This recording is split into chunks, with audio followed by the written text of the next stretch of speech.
mientras turistas y ciudadanos que aún sobreviven a la crisis protagonizan el ajetreo de la ciudad, ocupan bares y terrazas y gastan, aunque cada vez menos, en tiendas y centros comerciales, un mundo paralelo, invisible, no deja de crecer.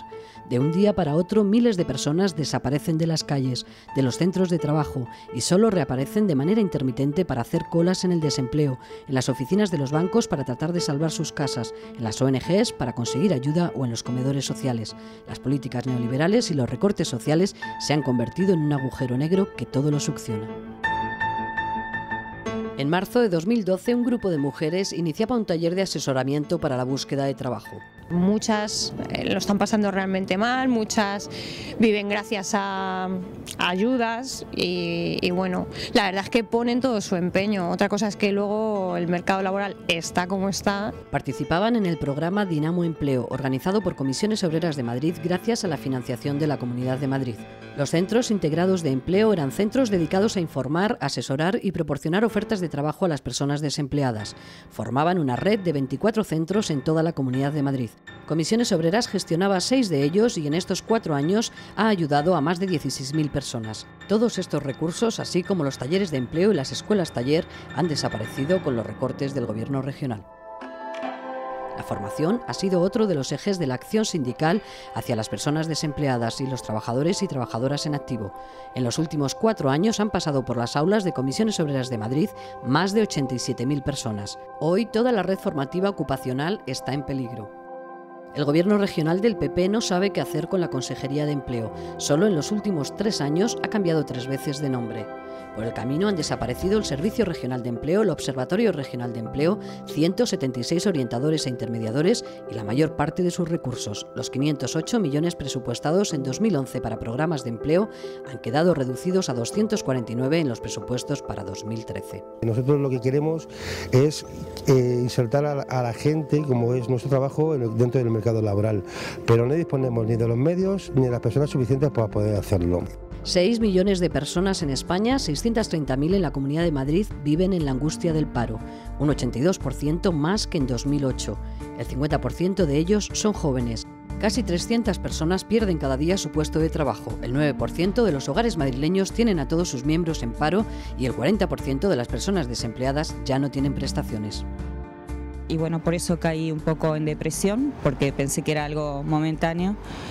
Y bueno, al ver que se alargaba vi que iba perdiendo un poco mi vida, ¿no? Las sucesivas reformas laborales han puesto todo el poder del mercado de trabajo en manos de los empresarios, facilitando el despido individual y masivo a través de los expedientes de regulación de empleo. En algunos sectores, como el metalúrgico, las grandes empresas son hoy un vestigio de otra época. Yo entré a trabajar en esa planta con 15 años, tengo 53, mi vida fuera de ahí laboral no existe. En 5 años de crisis, Madrid ha vivido más de 6.000 expedientes de regulación, con más de 160.000 trabajadores y trabajadoras afectados, 300.000 empleos perdidos y el cierre de más de 40.000 empresas.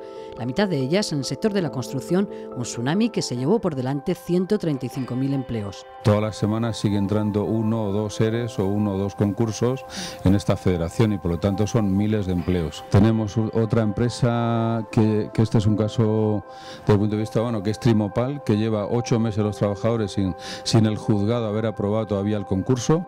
Luego le tocó a la industria, con más de 2.700 empresas desaparecidas y 51.000 empleos destruidos. En el comercio y la restauración han desaparecido casi 6.000 empresas que han supuesto la pérdida de algo más de 76.000 puestos de trabajo entre 2008 y 2011.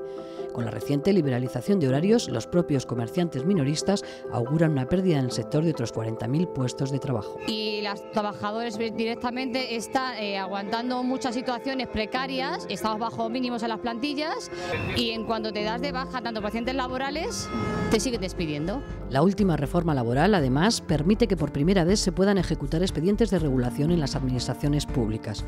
Primero fueron los eventuales e interinos y ahora le toca el turno a los laborales fijos. Si se ha llegado a la situación de tener 10 millones de deuda en el ayuntamiento no es por culpa del trabajador.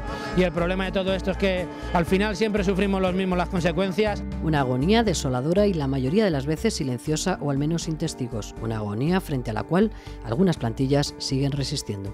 Ha habido una unión por parte de toda la plantilla que yo reconozco que a mí también me ha sorprendido. Aquí ha llegado a haber 42 personas acampadas y yo creo que nos ha quedado un pozo de unidad ahora mismo en la fábrica que bueno, es para vivirlo más que para contarlo, ¿no? Se generaliza el empleo precario y se pauperizan los empleos que ya eran precarios, los más vulnerables.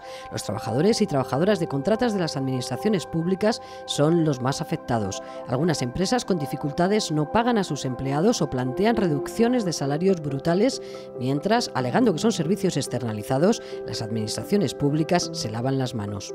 Y fíjate lo que es una huelga para las de ayuda a domicilio, trabajadoras que somos la mayoría separadas, con hijos a tus cargos, o sea, fíjate lo que supone, con un sueldo mísero. Al mismo tiempo, grandes empresas multinacionales aprovechan la situación para hacerse con parcelas de negocio de servicios públicos, tirando los precios a costa de reducciones de jornada y despidos.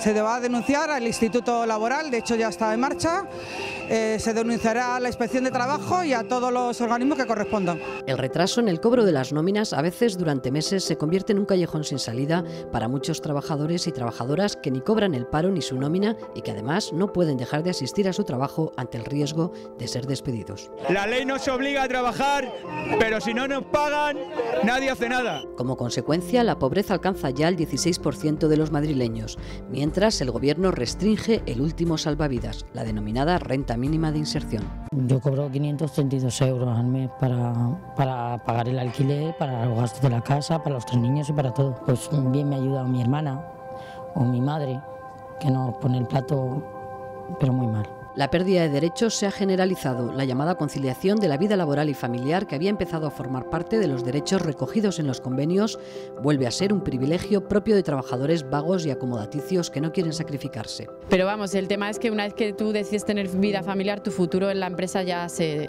termina, ya no vas a tener más futuro porque ellos no quieren gente con responsabilidades familiares. Una situación que el sindicato ha logrado frenar, como en esta ocasión en la que Inspección acabó dando la razón a Irene y otras 5 trabajadoras de Zara frente a Inditex. En las empresas, el derecho a un empleo seguro donde la normativa de salud laboral se aplique y el trabajador no se deje su vida ha pasado a un segundo plano. Comisiones Obreras sigue luchando en los tribunales para que los accidentes no queden impunes. Y es muy importante que el sindicato esté presente en estos procedimientos porque es donde se depuran las responsabilidades y donde se aclaran cómo han ocurrido los accidentes. Más de 80 personas condenadas en procedimientos en los que hemos intervenido, unas penas que bueno, son las que contempla el Código Penal, a unos les parecerán mucho, a otros les parecerá poco, pero bueno, son condenas muy importantes. Entre las pocas financiaciones que han sobrevivido a los recortes está, sin embargo, el Plan Director de Prevención de Riesgos Laborales, lo que permitirá al sindicato seguir interviniendo en los centros de trabajo y formar a los delegados y delegadas.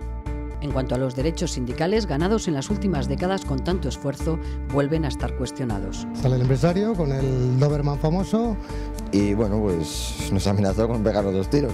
Palabra textual de la empresa que se pasaba los convenios, estatuto trabajador y todo por los cojones. El trabajo de los delegados y delegadas ha conseguido, a pesar de ello, aumentar la representación sindical y lograr presencia incluso en centros como el Corte Inglés de Goya, donde en 28 años no había sido posible.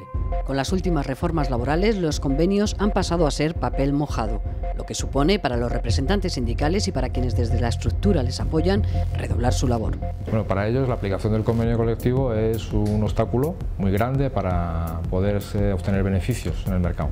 Por lo tanto, no entienden en muchas empresas que tiene que haber un calendario laboral, que eso es una cosa elemental y básica, que regula la jornada de los trabajadores, que hay unas limitaciones al respecto y además esas limitaciones están fundamentadas. A pesar de todas las dificultades, los representantes sindicales han conseguido cerrar acuerdos y convenios que protegen a los trabajadores y evitan el deterioro salarial y las condiciones de trabajo. Gracias a su labor, Comisiones Obreras sigue siendo el primer sindicato de la Comunidad de Madrid, con más de 152.000 afiliados y 16.580 delegados, por encima del 40% de la representación total. La presencia de estos delegados y delegadas ha sido constante en las páginas del periódico Madrid Sindical, también en el digital que cada semana llega a los centros de trabajo a través del correo electrónico. Porque gracias a estas publicaciones y a los casi 300 vídeos del canal audiovisual, los delegados informan de su labor en las empresas y de los conflictos que les afectan. Y son muchos, porque nadie está ya a salvo. Amparado en la crisis y la reducción del déficit, el Partido Popular ha aprovechado para imponer por decreto un programa ideológico que ya venía aplicando desde hacía años. vaciar la administración pública y poner todos sus servicios en manos de empresas privadas. En aras de una mal llamada libertad de elección de los padres, no ha dejado de desviarse dinero de la escuela pública para establecer conciertos con la escuela privada, en un 90% católica, desequilibrando el derecho a la educación a favor de las familias con mayores ingresos económicos. Los recortes no han hecho sino agravar la situación. Desde el año 2009 se han recortado 442 millones de euros que han dejado fuera de las aulas a 4.500 profesores. 14.000 niños han perdido su beca de comedor. Desaparecieron las ayudas para libros. Por primera vez se paga en formación profesional y en la universidad el incremento en un 40% de las tasas universitarias y el recorte en becas ha cerrado de momento las puertas de la universidad a un 4% de estudiantes. Han suprimido las tutorías, que es la parte más social de nuestro trabajo. Han suprimido los refuerzos, los desdobres, la compensación educativa, la atención a la diversidad, los transportes en la pública. En sanidad, solo en 2012 se han anunciado recortes que alcanzan los casi 500 millones de euros, la expulsión de 100.000 personas inmigrantes de la atención sanitaria y otras medidas, entre ellas el euro por receta y la privatización de otros 6 hospitales y 27 centros de salud. Porque este no es un camino nuevo. Desde el primer mandato de Aguirre, el gasto sanitario para la iniciativa privada ha crecido un 90%, mientras las inversiones en la pública cayeron un 70%. Hoy son ya 10 los hospitales puestos en manos privadas, un patrimonio que es nuestro, de todos, y del que a partir de ahora empresas como Capio obtendrán sus beneficios. Está claro que desde el punto de vista de la economía pública, de la eficiencia social, este es un modelo claramente adverso para el conjunto del erario público, no cabe ninguna duda. En cuanto a la ley de dependencia, desde su puesta en marcha, Madrid ha sido el farolillo rojo. El Observatorio Social por la Dependencia, del que forma parte Comisiones Obreras, denuncia que a día de hoy un 20% de madrileños dependientes con el derecho reconocido continúan en la lista de espera. Madrid es la cuarta por la cola. Los recortes han alcanzado también las partidas más sensibles. En violencia de género, en 2013 se reducen los presupuestos un 16%. Se recortan las campañas de sensibilización, se eliminan los servicios gratuitos de información jurídica y se recortan las ayudas a las asociaciones que atienden a las mujeres. Los recortes en los presupuestos han supuesto además la reducción progresiva de la plantilla de empleados públicos. Desde que se inició la crisis se han perdido al menos 8.000 puestos de trabajo. Es fácil darnos, es fácil justificar sus medidas utilizándonos como moneda de cambio de turco, y yo creo que es un error porque esto en un momento determinado reventará, y reventará para mal. Una cifra que podría duplicarse el próximo año con las privatizaciones sanitarias. Y en el Ayuntamiento de Madrid la deuda asciende a casi 7.000 millones tras una era Gallardón cuajada de obras faraónicas. Ahora hay que cuadrar las cuentas y no se cubren jubilaciones ni bajas, casi 2.000 puestos de empleo público menos, y se incumple sistemáticamente el convenio de los empleados públicos. Sube el IBI, la mayoría de las tasas, se privatizan polideportivos y suben brutalmente los precios de todas las instalaciones y actividades municipales, entre ellas las escuelas de música, que triplican su precio haciéndolas inaccesibles para buena parte de la población. Al tiempo que se aprueban recortes a diestro y siniestro, se han dejado de ingresar desde 2008 en torno a 2.000 millones anuales por la supresión de una serie de impuestos, entre ellos el de patrimonio y el de sucesiones, de lo que se han beneficiado las rentas más altas. Y se despilfarra en propaganda y publicidad, 620 millones de euros entre 2008 y 2011. Solo en este último año el gasto destinado a este concepto quintuplicaba lo presupuestado por la Generalitat de Cataluña. Y el amiguismo campa a sus anchas enriqueciendo a determinadas empresas, bien a través de la adjudicación de servicios y concursos de manera fraudulenta, trama Gürtel, o bien a través del pago de comisiones. El presidente Ignacio González ha tenido que reconocer que es, junto a su mujer Lourdes Cabero, el propietario de un ático de lujo en Marbella investigado por la Fiscalía Anticorrupción. Y se enriquecen determinadas empresas a través de las privatizaciones. En sanidad, Capio y Rivera Salud, de las que no conocemos ni rostros ni nombres que estén al frente, se van a repartir más de 400 millones de euros. Y se favorece a los afines ideológicamente. En educación, el número de unidades concertadas con la enseñanza privada católica ha aumentado un 11,5% en estos últimos años. Se han regalado 70 parcelas de suelo público, así como 80 millones de euros en deducciones fiscales para uniformes y extraescolares, que benefician sobre todo a las familias con más ingresos. Privatizaciones, externalizaciones y una gestión de los servicios y espacios públicos que han tenido su rostro más dramático en el Madrid Arena.